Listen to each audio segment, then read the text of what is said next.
ሰላም ተኸታተልቲ መደብና ከመይ ኣለኹም? ከመይ ትኾኑ? ወገነይ ፅቡቅ ኣለኹ እግዚኣብሔር ይመስገን። ንዓኹም ከዓ ከመይ ንላዕሊ ንክትህሉ በዓልቲ ምሉእ ተስፋ እየ እምበኣርከስ ሎማዓንቲ ከምቲ ልሙድ ናይ ኣብዚ ቻነል እዚ ፋሚሊ ዝምልከት ንቤተሰብ ነቲ ሪሌሽንሽፓት ኣብቲ ገዛ ውሽጢ ዘሎ ናብ ደገ ምስ ደገ ዘለዉ ሰባትን ዝምድናታት ኩሉ ምስ ናይ ኣእምሮ ጥዕና ዝተተሓሓዘ ስለ ዝኾነ ኣብኡ ዘትኮረ እዩ ዝበዝሕ ኣብዚ ፕሮግራም ደምፅኦ እሞ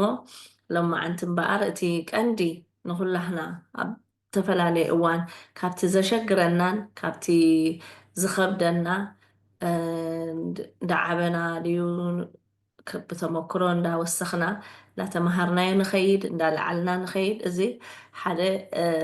ባውንድሪ ባውንድሪሲ እንታይ እዩ ወይ ሕንፃፅ ወይ ደረት ወይ ቀይሕ መስመር ክንደይ ዓይነት ኣሎ ክንርኢ ኢና ሕጂ እተን ክልተ ዓይነት ጥዕና ዘይብለን እየን ሓንቲ ናይ ጥዕና ዘለዎ ደረት ክንርኢ ኢና እቲ ጥዕና ዘይብሉ ብፍላይ ካብቲ መጀመርያ እንታይ እዩ ሓንቲ እቲ ናይ ክፉት ዝኾነ በቃ ጋህ ዝበለ ዓይነት ሕንፃፅ ዘይብሉ ጋህ ዝበለ ዝኾነ ሰብ ዝእቱ ማለት እዩ ዝኾነ ኣብቲ ሂወቱ ዝእቱ ካልኣይ እምነት ንድኾነ ሰብ ሎማዓንቲ ረኺቡካ ሎማዓንቲ ይኣምነካ ዓይነት ኣብቲ ካልኣይ ባህርዮም ከዓ እንታይ እዩ ነቲ ዝረኸቦ ሰብ ሎማዓንቲ ሕጂ ርኽብ ኣቢሉካ ካብ ኤ ቱ ዘድ ላይፉ ብምሉእ ኣብየ ይሰርሕ እንታይ ይገብር ከይሓተትካዮ ክገልፀልካ ክእል እዩ ናቱ ነገር ካብ መኒኻ ወይ ሸዓኤ ረኺበዮ ኣይብልን እዩ ወይ ዝኾነ ኣይመሚኒ ማለት እዩ ምስ መን ዝዛረብ ኣሎ ኢንፎርሜሽን ጋሕ ኣቢሉ ብምልኡ እቲ ኢንፎርሜሽን ናቱ ሼር ዝገብር ማለት እዩ እቲ ሳልሳይ ከዓ ናይዚ ዓይነት ባህሪ ዘለዎም ከዓ እንታይ እዮም ኖ ክብሉ ይክእሉን እዮም እቲ ዊክ ወይ ድኹም ዝኾነ ሕንፃፅ ዘለዎም ወይ ከዓ ገለ እዋን ከዓ ሕንፃፅ ዘይብሎም ደረት ዘይብሎም ኣብ ሂወቶም ሕጂ ደረት ክትገብር ከለካ ማለት ሕጂ ባውንድሪ ክንብል ከለና ነቲ ሰብ ኣይኮናን ንኸይመፀና ወይ ከዓ ንክንክልክል ኣይኮነን እቲ ቀንዲ ንሕና ንነብስና ንክንሕሉ ብፍላይ ከዓ ንእምሮ ጥዕናና ነቲ ስምዒታዊ ጥዕናና ንናብራና ንሂወትና ሰላም ንክንረክብ እቲ ባውንድሪ ክህልወና ኣለዎ ቀይሕ መስመር ምስ መኒና ንዛረብ ምስ መኒና ንዛረብ ብዙሕ ግዜ እንተሪኢና ብሱቕ ምባልና ዘይኮነ ባእሲ ዝመፀና ብምዝራብና ወይ ብኢንፎርሜሽን ንዘየድሊ ሰብ ብዘይተደለየ እዋን ምዝራብና ብዘይ እዋኑ ምንጋርና እዚታት ሓደ ካብቲ ዘምፀልና እዩ ስለዚ እቲ ሳልሳይ ባህሪ ሕጂ ኖ እንድሕር ክብል ዘይክእል ኮይኑ ንሂወቱ ኩሉ ሻዕ ናቱ ነገር ኣያቐድምን እዩ ማለት እዩ ዋላ ናቱ ሕጂ ገለ ግበረለይ ትብሎምሽ ወይ እዚኣ ደልየካ ኣለኹ ወይ ደልየክ ኣለኹ ትብል ድሓር እንታይ ኣለዎም እንዳሃለዎ ከሎ ናቱ ዝስራሕ ነገር ነታ ናቱ ገዲፉ ናብቲ ካልእ ሰብ ዝበሎ ይኸይድ ማለት እዩ እዚ ንምንታይ እዩ ዝኸውን ዘሎ እቲ ሂወቱ ሰብ ከይፀልኦ ስለ ዝደሊ ወይ ሰብ ከይነፅጎ ብፍርሒን ሰብ ከይነፅጎ ከምዚ ተቐባልነት ዘይብሉ ተዓባብያ ስለ ዝዓበየ ነቲ ንክቕበሎ ኢሉ ነቲ ወላዲኡ ይኹን ነቲ ምስኡ ዘሎ ካብ ተዓባብያ ክኾን ይኽእል ኣተዓባብያ ፅቡቅ ተኮይኑ ከዓ ኣብ መንገዲ ዘጋጠሙ ምስቲ ዝነበሮ ርክባት ኣቐዲሙ ክኸውን ይኽእል ሕጂ እቲ ሰብ ዝቕበሎ ገለ ነገር ፅቡቅ ክገብረሉ ከሎ ወይ ክሕግዞ ከሎ ወይ ተፃጊሙ ንሱ ዝደልዮ ነቲ ካልእ ሰብ ዝደልዮ ክገብረሉ ከሎ እዩ እቲ ካልእ ሰብ ዝቕበሎን ዘፍቅሮን ወይ ንዕኡ ከም ናቱ መሓዛ ወይ ከዓ ዕርክነቶም ክቕፅል ዝኽእል ሕጂ እዚታት ፍርሒ ስለ ዘለዎ እቲ ሰብ ከይነፅጎ ስለ ዝብል ኖ ክብል ኣይክእልን እዩ ዝኾነ ነገር ክኸውን ከሎ ንነብሱ ከይቀደመ ንካልእ ሰብ ክሕጉስ ዝፅዕር ማለት እዩ ነቲ ሰብ መታ ከይነፅጎን ክቕበሎን ዝብል ኣተሓሳስባ ማለት እዩ።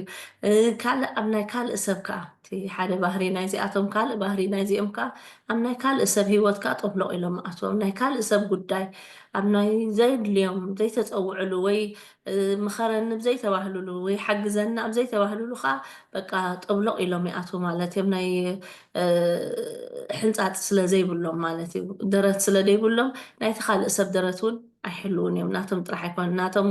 ጥሒሶም ናይ ካልእ ሰብ ከዓ ይጥሕሱ ማለት እዮም። ኣብ ዘይተባህልዎ ሽዑ ስለ ዝኣትዉ ከዓ ካልእ ነገር እውን ይመፆም ማለት እዩ። ካልእ ናይ ካልእ ሰብ እቲ ሓደ ባህሪ እዚ ከዓኒ ናይ ካልእ ሰብ ኦፒንየን ወይ ሓሳብ ወይ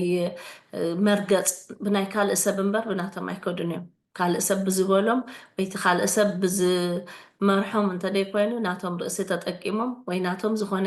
ስታንድ ወይ ናቶም ዝኾነ ኣረኣእያ የብሎም ናብ ሂወት ብናይቲ እንዳተዛወሩ ስለዚ ርጉእ ዝኾነ ፅኑዕ ዝኾነ ካይዳ ይብሎም ምስ ተኮይኖም ሎሚ ምሳኻ ኣለው ፅባሕ ከዓ ኣብቲ ከይዶም ከዓ ናይቲ ካልእ ሰብ ልውጥ ኢሎም ምሻ ኣለው ዝልውጥ ሰብ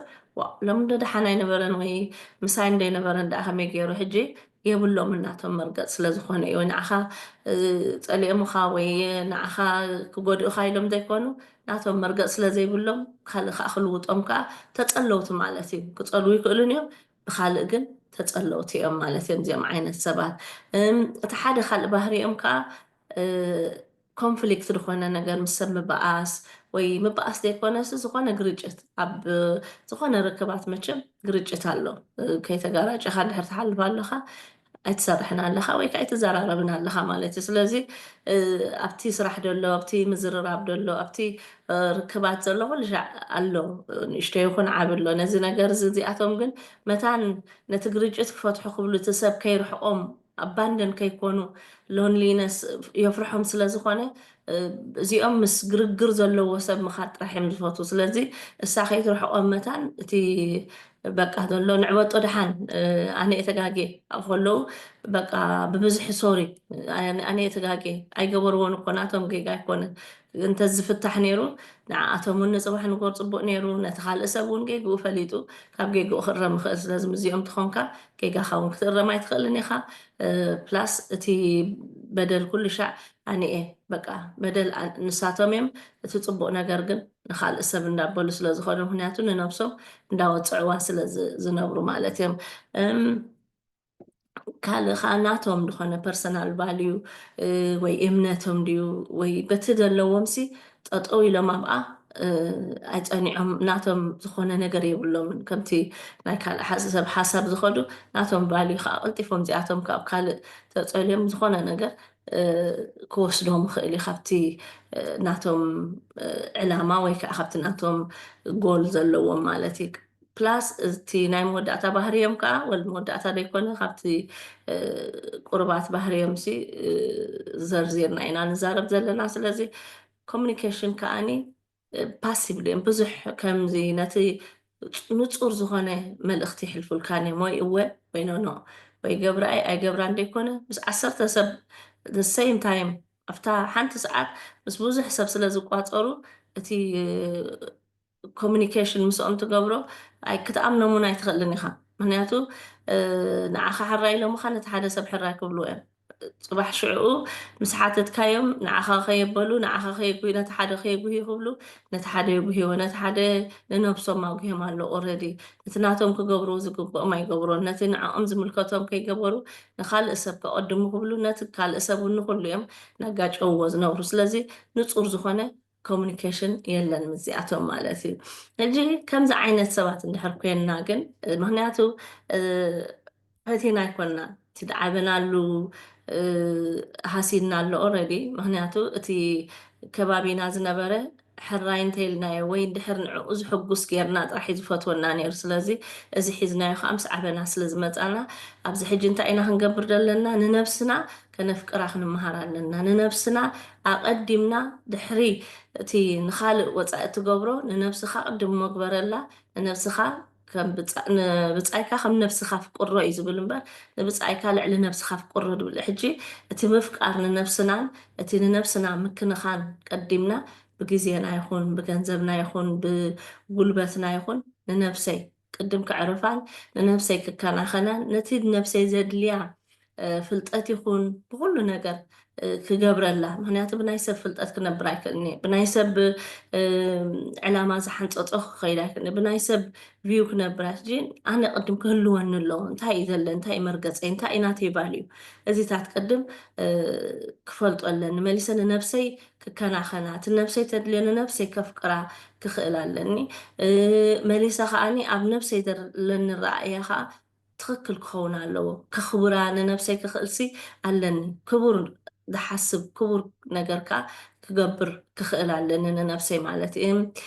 እቲ ማይንድፉልነስ ንነፍስኻ ካብታ እዋን እቲኣ በቲ ኩነታት ተሓልፎ ደላ በቲ ወይ ከዓ ዝገብሩካ ደለዉ ሰባት ምክንያቱ ከምዚ ዓይነት ሰብ ንብዙሕ ማዕፆ ስለ ዝኸፈተ ምስ ብዙሕ ሰብ እዩ ዝበኣስ ምስ ብዙሕ ሰብ እዩ ዝጉዳእ ወይ ከዓ ንብዙሕ ሕጂ ነዚታት ሕዲ ኢልና ግልል ኢልና ናይ በይንና ግዜ ሃልዩና ምስ ነፍስና ሪፍለክት ክንገብር ክንሓስብን እንታይ ይገብር ኣለኹ በየን ከይድ ኣለኹ ንነፍሰይ እንታይ ዝጠቕመኒ ነገር ኣሎ ፅባሕ ንጎ እቲ ኩሉ ሰብ ትሕግዞ ዘለካ እቲ ኩሉ ሰብ ትገብረሉ ዘለካ እቲ ኩሉ ንነፍስካ ገዲፍካ ተብሎ ዘለካ በይነርካ ኢካ ክብለካ እዩ ስለዚ እዚ እንድሕር እስኻ ተጠንቂቕካ ግን ፅባሕ ንጎ ምስ ሰብ ውናይ ትበኣስኒ ኢኻ ንነፍስካ እንዳገበርካ ንሰብ ክትገብር ትኽእል ኢኻ ስለዚ እዚ ብከምዚ ክንዕርዮ ንኽእል እንድሕር እዚ ኩሉ ባዕልና ፈቲና ወይ ኣንቢብና ድዩ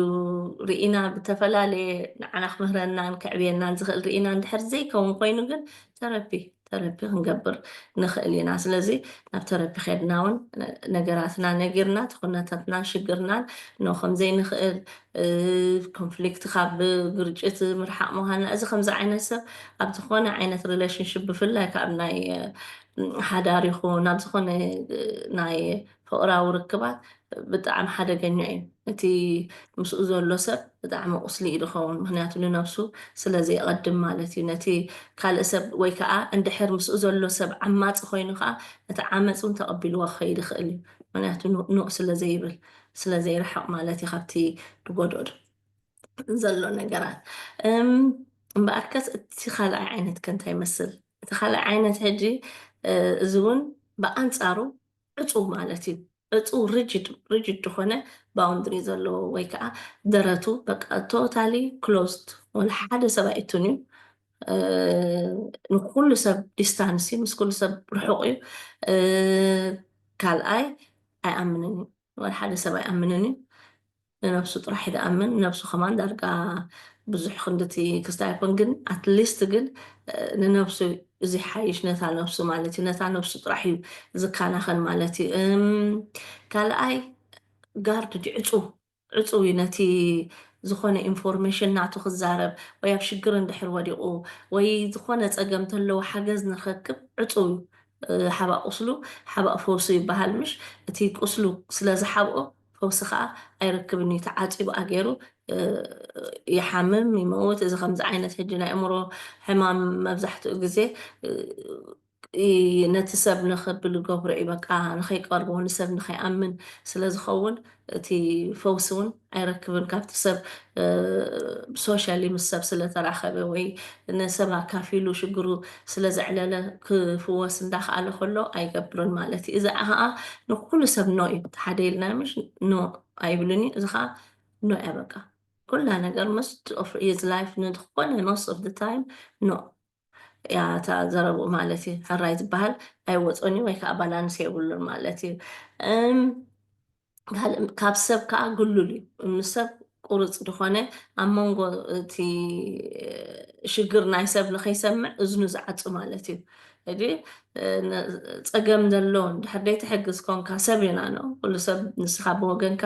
ኣብ ዝኾነ እዋናት ኩላህና ሽግር ኣጋጥመና እዩ ሰብ ካልእ ሰብ ከዓ ክሕግዘና ንሕና እውን ክንሕግዝ ንቡር ዝኾነ ነገር እዩ እዚ ግን ኣይገብርን እዩ ማለት እዩ ካብ ሰብ ሽግር እዝኑ ዕፁ እዩ ማለት እዩ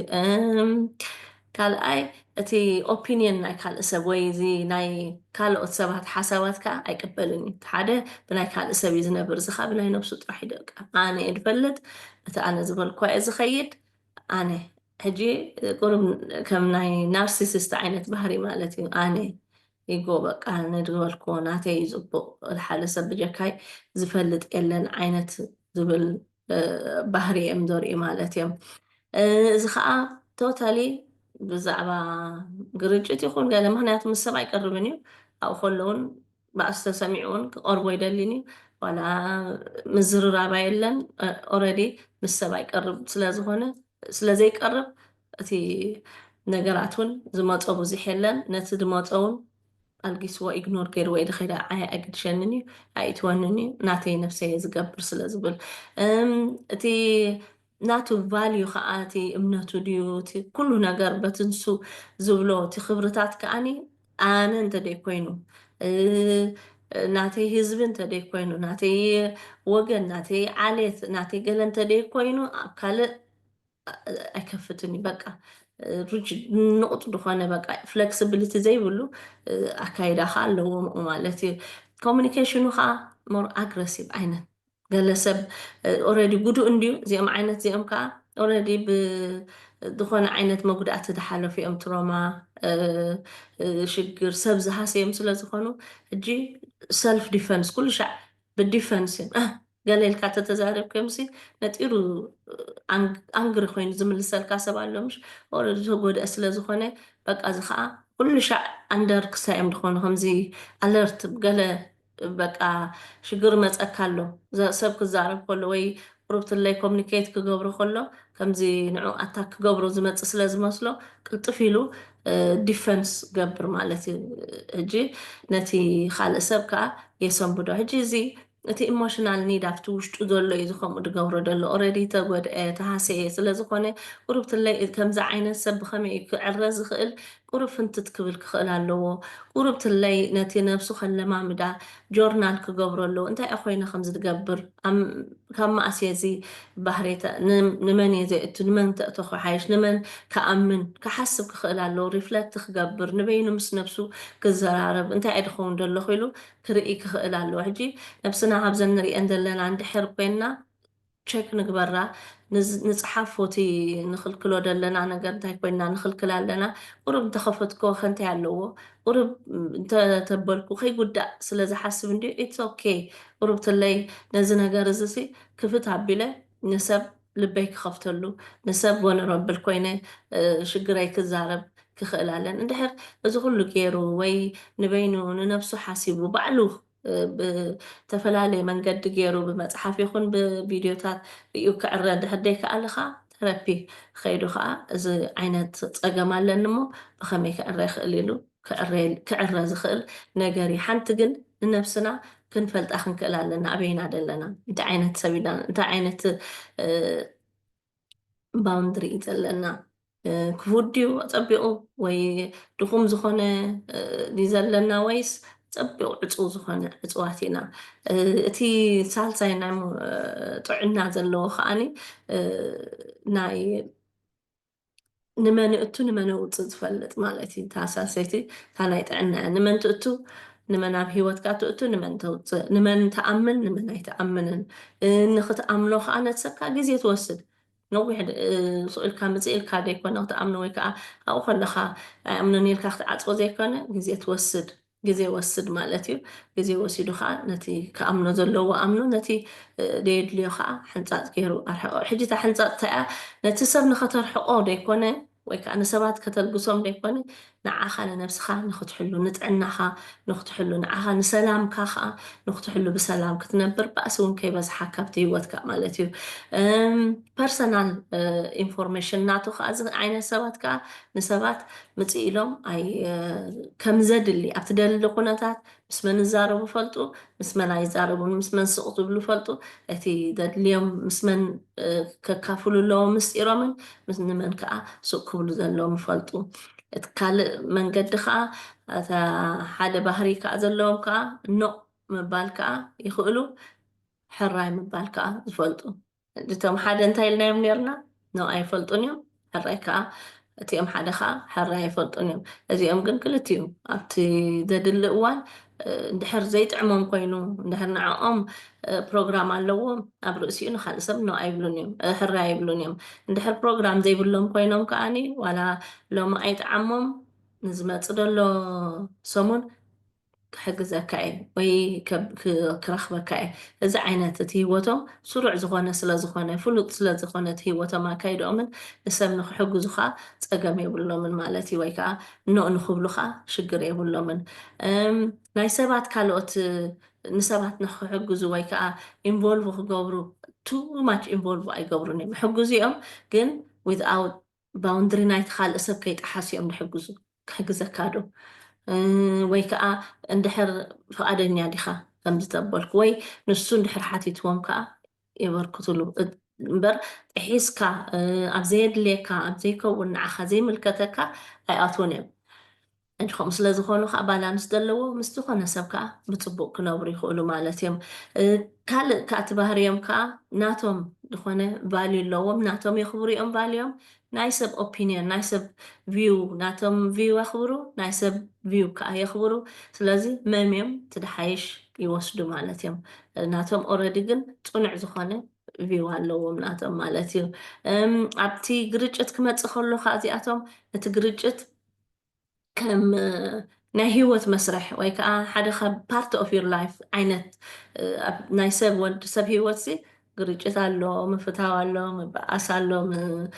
ምቁያቕ ኣሎ ሰላም ምግባር ኣሎ እዚታት ዝርድኦም ነዚ ከዓ ፍርሕ ኢሎም ዘየብልዎ ዲስካስ ገይሮም ከዓ ነዚ ዲስካሽን ገይሮም ብእሰ ገይሮም ናብ ካልኦም ዝሓልፉ ከይተባእሱ ከዓ ነገራት ዝዕርዩ ዓይነት ማለት እዮም ፕላስ ናቶም ቫልዩ ዘለዎም ናቶም ክብረት ናቶም እምነት ናቶም ርድኢት ዘለዎም and also ናይ ካልኦት ፅቡቅ ዝኾነ ቫልዩ ዘለዎ ባህሊ ዘለዎ ከዓ ክእትዉ ከዓ ፀገም ዘይብሎም ማለት እዮም ይዝቕበሉ ማለት እዮም ኮሙኒኬሽኖም ከዓ ፅሩይ እወ እወ እያ ኖ ኖ ኖ ኖ እያ ሕራይ ሕራያ ኣይኮነን ኣይኮነን ዝገብርዎ ነገር ክዛረቡካ ከለዉ ወይ መልእክቶም ክሕልፉልካ ከለዉ ዋላ ሕጂ ዘይከውን ድሕር ሓቲትካዮም ለትሰይ ወይ እግርካ ጥቓኻ ኮይኖም እግርካ ጌርካ ከይተረዳእካ ምሽ ወይ ብድሕሪኦም ኮፍ ኢልካ ከለካ ንእግሮም ወይ ገለ ንገለ ትትንክፎም ክሊርሊ ክዛረቡካ ክእል እዮም ልስን እዛ ትገብራ ዘለካ ሲ